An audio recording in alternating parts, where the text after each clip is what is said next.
Exodus chapter 37. Next, Bezalel made the ark of acacia wood, a sacred chest 45 inches long, 27 inches wide, and 27 inches high. He overlaid it inside and outside with pure gold, and he ran a molding of gold all around it. He cast 4 gold rings and attached them to its 4 feet, 2 rings on each side. Then he made poles from acacia wood and overlaid them with gold. He inserted the poles into the rings at the sides of the ark to carry it. Then he made the ark's cover, the place of atonement, from pure gold. It was 45 inches long and 27 inches wide. He made 2 cherubim from hammered gold and placed them on 2 ends of the atonement cover. He molded the cherubim on each end of the atonement cover, making it all of one piece of gold. The cherubim faced each other and looked down on the atonement cover. With their wings spread above it, they protected it. Then Bezalel made the table of acacia wood, 36 inches long, 18 inches wide, and 27 inches high. He overlaid it with pure gold and ran a gold molding around the edge. He decorated it with a 3-inch border all around, and he ran a gold molding along the border. Then he cast 4 gold rings for the table and attached them at the 4 corners next to the 4 legs. The rings were attached near the border to hold the poles that were used to carry the table. He made these poles from acacia wood and overlaid them with gold. Then he made special containers of pure gold for the table: bowls, ladles, jars, and pitchers, to be used in pouring out liquid offerings. Then Bezalel made the lampstand of pure hammered gold.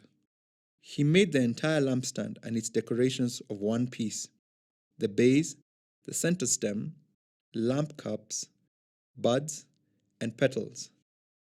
The lampstand had 6 branches going out from the center stem, 3 on each side. Each of the 6 branches had 3 lamp cups shaped like almond blossoms, complete with buds and petals. The center stem of the lampstand was crafted with 4 lamp cups shaped like almond blossoms, complete with buds and petals. There was an almond bud beneath each pair of branches where the 6 branches extended from the center stem, all made of one piece. The almond buds and branches were all of one piece with the center stem, and they were hammered from pure gold. He also made 7 lamps for the lampstand, lamp snuffers, and trays, all of pure gold. The entire lampstand, along with its accessories, were made from 75 pounds of pure gold. Then Bezalel made the incense altar of acacia wood. It was 18 inches square and 36 inches high, with horns at the corners carved from the same piece of wood as the altar itself. He overlaid the top, sides, and horns of the altar with pure gold, and he ran a gold molding around the entire altar. He made 2 gold rings and attached them on the opposite sides of the altar below the gold molding to hold the carrying poles. He made the poles of acacia wood and overlaid them with gold.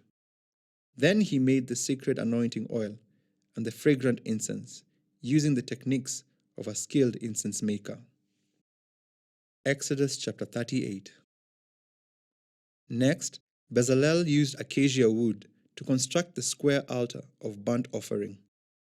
It was 7.5 feet wide, 7.5 feet long, and 4.5 feet high. He made horns for each of its 4 corners so that the horns and altar were all one piece. He overlaid the altar with bronze. Then he made all the altar utensils of bronze and ash buckets, shovels, basins, meat forks, and fire pans. Next, he made a bronze grating and installed it halfway down the side of the altar, under the ledge. He cast 4 rings and attached them to the corners of the bronze grating to hold the carrying poles. He made the poles from acacia wood and overlaid them with bronze. He inserted the poles through the rings on the sides of the altar. The altar was hollow and was made from planks. Bezalel made the bronze wash basin and its bronze stand from bronze mirrors donated by the women who served at the entrance of the tabernacle. Then Bezalel made the courtyard, which was enclosed with curtains made of finely woven linen. On the south side, the curtains were 150 feet long. They were held up by 20 posts set securely in 20 bronze bases. He hung the curtains with silver hooks and rings.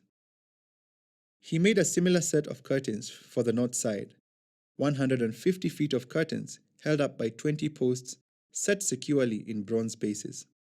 He hung the curtains with silver hooks and rings. The curtains on the west end of the courtyard were 75 feet long, hung with silver hooks and rings, and supported by 10 posts set into 10 bases. The east end, the front, was also 75 feet long. The courtyard entrance was on the east end, flanked by 2 curtains. The curtain on the right side was 22.5 feet long and was supported by 3 posts set into 3 bases. The curtain on the left side was also 22.5 feet long and was supported by 3 posts set into 3 bases. All the curtains used in the courtyard were made of finely woven linen. Each post had a bronze base, and all the hooks and rings were silver. The tops of the posts of the courtyard were overlaid with silver, and the rings to hold up the curtains were made of silver. He made the curtain for the entrance to the courtyard of finely woven linen, and he decorated it with beautiful embroidery in blue, purple, and scarlet thread. It was 30 feet long, and its height was 7.5 feet. Just like the curtains of the courtyard walls. It was supported by 4 posts, each set securely in its own bronze base. The tops of the posts were overlaid with silver, and the hooks and the rings were also made of silver. All the tent pegs used in the tabernacle and courtyard were made of bronze. This is an inventory of the materials used in building the tabernacle of the covenant. The Levites compiled the figures as Moses directed, and Ithamar, son of Aaron, the priest, served as recorder. Bezalel, son of Uri, grandson of Hur, of the tribe of Judah, made everything just as the Lord had commanded Moses. He was assisted by Oholiab, son of Ahisamach, of the tribe of Dan, a craftsman expert at engraving, designing, and embroidering with blue, purple, and scarlet thread on fine linen cloth. The people brought special offerings of gold totaling 2,193 pounds, as measured by weight of the sanctuary shekel. This gold was used throughout the tabernacle. The whole community of Israel gave 7,545 pounds of silver, as measured by the weight of the sanctuary shekel. This silver came from the tax collected from each man registered in the census. The tax is 1 beker, which is half a shekel, based on the sanctuary shekel. The tax was collected from 603,550 men who had reached their 20th birthday. The 100 bases for the frames of the sanctuary walls and for the posts supporting the inner curtain required 7,500 pounds of silver, about 75 pounds for each base. The remaining 45 pounds of silver was used to make the hooks and rings and to overlay the tops of the posts. The people also brought as special offerings 5,310 pounds of bronze, which was used for casting the bases for the posts at the entrance of the tabernacle and for the bronze altar with its bronze grating and all the altar utensils. Bronze was also used to make the bases for the posts that supported the curtains around the courtyard, the bases for the curtains at the entrance of the courtyard, and all the tent pegs for the tabernacle and the courtyard. Exodus chapter 39. The craftsmen made beautiful sacred garments of blue, purple, and scarlet clothing for Aaron to wear while ministering in the holy place, just as the Lord had commanded Moses. Bezalel made the ephod of finely woven linen and embroidered it with gold and with blue, purple, and scarlet thread. He made gold thread by hammering out thin sheets of gold and cutting it into fine strands. With great skill and care, he worked it into the fine linen and with the blue, purple, and scarlet thread. The ephod consisted of 2 pieces, front and back, joined at the shoulders with 2 shoulder pieces. The decorative sash was made of the same materials, finely woven linen embroidered with gold and with blue, purple, and scarlet thread, just as the Lord had commanded Moses. They mounted the 2 onyx stones in settings of gold filigree. The stones were engraved with the names of the tribes of Israel, just as the seal is engraved. He fastened these stones on the shoulder pieces of the ephod as a reminder that the priest represents the people of Israel. All this was done just as the Lord had commanded Moses. Bezalel made the chest piece with great skill and care. He made it to match the ephod, using finely woven linen embroidered with gold and with blue, purple, and scarlet thread. He made the chest piece of a single piece of cloth folded to form a pouch 9 inches square. They mounted 4 rows of gemstones on it. The first row contained a red carnelian, a pale green peridot, and an emerald. The second row contained a turquoise, a blue lapis lazuli, and a white moonstone. The third row contained an orange jacinth, an agate, and a purple amethyst. The fourth row contained a blue-green beryl, an onyx, and a green jasper. All these stones were set in gold filigree.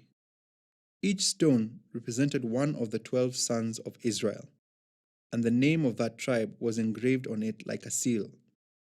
To attach the chest piece to the ephod, they made braided cords of pure gold thread. They also made 2 settings of gold filigree and 2 gold rings and attached them to the top corners of the chest piece. They tied the 2 gold cords to the rings on the chest piece. They tied the other ends of the cords to the gold settings on the shoulder pieces of the ephod. Then they made 2 more gold rings and attached them to the inside edges of the chest piece next to the ephod. Then they made 2 more gold rings and attached them to the front of the ephod, below the shoulder pieces, just above the knot where the decorative sash was fastened to the ephod. They attached the bottom rings of the chest piece to the rings on the ephod with blue cords. In this way, the chest piece was held securely to the ephod above the decorative sash. All this was done just as the Lord had commanded Moses. Bezalel made the robe that is worn with the ephod from a single piece of blue woven cloth, with an opening for Aaron's head in the middle of it. The opening was reinforced with a woven collar, so it would not tear.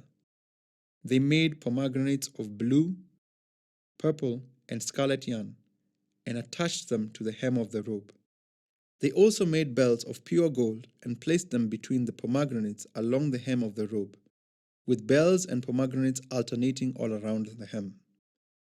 This robe was to be worn whenever the priest ministered before the Lord, just as the Lord had commanded Moses. They made tunics for Aaron and his sons from fine linen cloth. The turban and the special head coverings were made of fine linen, and the undergarments were also made of finely woven linen. The sashes were made of finely woven linen and embroidered with blue, purple, and scarlet thread, just as the Lord had commanded Moses. Finally, they made the sacred medallion, the badges of holiness, of pure gold. They engraved it like a seal with these words, "Holy to the Lord." They attached the medallion with a blue cord to Aaron's turban, just as the Lord had commanded Moses. And so at last, the tabernacle was finished. The Israelites had done everything just as the Lord had commanded Moses. And they brought the entire tabernacle to Moses, the sacred tent with all its furnishings, clasps, frames, crossbars, posts, and bases, the tent coverings of tanned ram skins and fine goatskin leather, the inner curtain to shield the ark of the covenant and its carrying poles, the ark's cover, the place of atonement, the table and its utensils, the bread of the presence, the pure gold lampstand with its symmetrical lamp cups and all its accessories, and the olive oil for lighting, the gold altar, the anointing oil and fragrant incense, the curtain for the entrance of the sacred tent, the bronze altar, the bronze grating and its carrying poles and utensils, the wash basin and its stand, the curtains for the walls of the courtyard, the posts and their bases, the curtains for the entrance to the courtyard, the ropes and tent pegs, all the furnishings to be used in worship at the tabernacle, the beautifully stitched garments for the priests to wear while ministering in the holy place, the sacred garments for Aaron the priest, and the garments for his sons to wear as they minister as priests. So the people of Israel followed all of the Lord's instructions to Moses. Then Moses inspected all their work. When he found it had been done just as the Lord had commanded him, he blessed them. Exodus chapter 40. Then the Lord said to Moses, "Set up the tabernacle on the first day of the new year.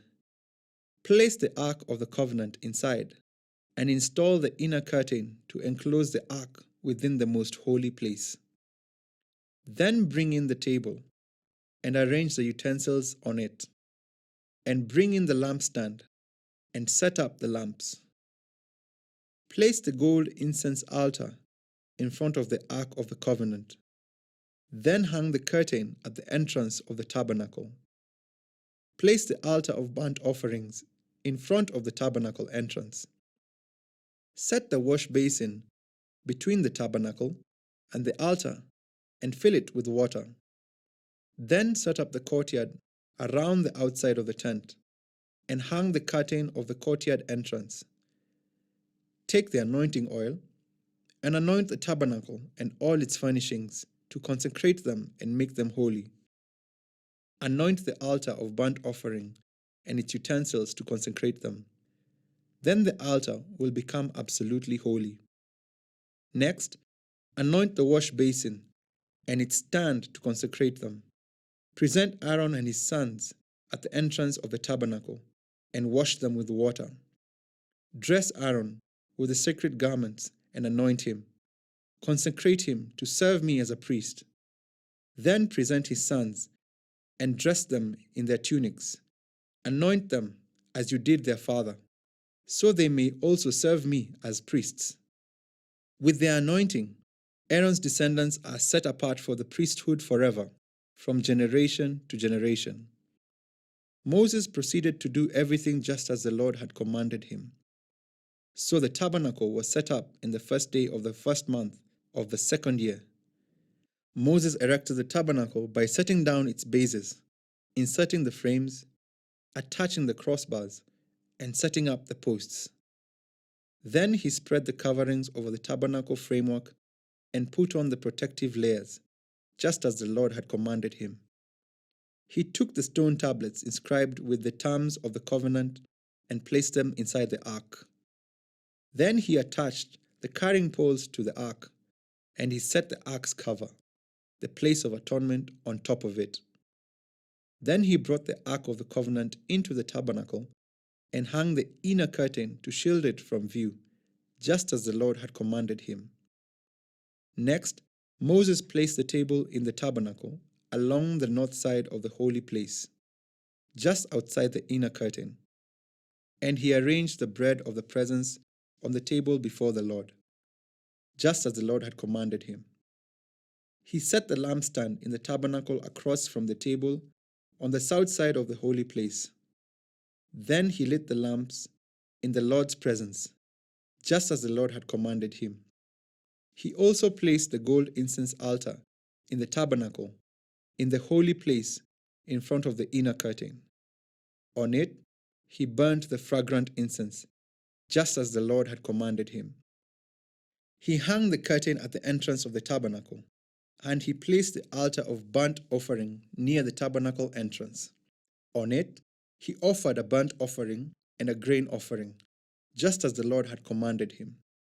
Next, Moses placed the wash basin between the tabernacle and the altar. He filled it with water so the priests could wash themselves. Moses and Aaron's sons used water from it to wash their hands and feet. Whenever they approached the altar and entered the tabernacle, they washed themselves, just as the Lord had commanded Moses. Then he hung the curtains forming the courtyard around the tabernacle and the altar, and he set up the curtain at the entrance of the courtyard. So at last, Moses finished the work. Then the cloud covered the tabernacle, and the glory of the Lord filled the tabernacle. Moses could no longer enter the tabernacle because the cloud had settled down over it, and the glory of the Lord filled the tabernacle. Now, whenever the cloud lifted from the tabernacle, the people of Israel would set out on their journey, following it. But if the cloud did not rise, they remained where they were until it lifted. The cloud of the Lord hovered over the tabernacle during the day, and at night fire glowed inside the cloud, so the whole family of Israel could see it. This continued throughout all their journeys.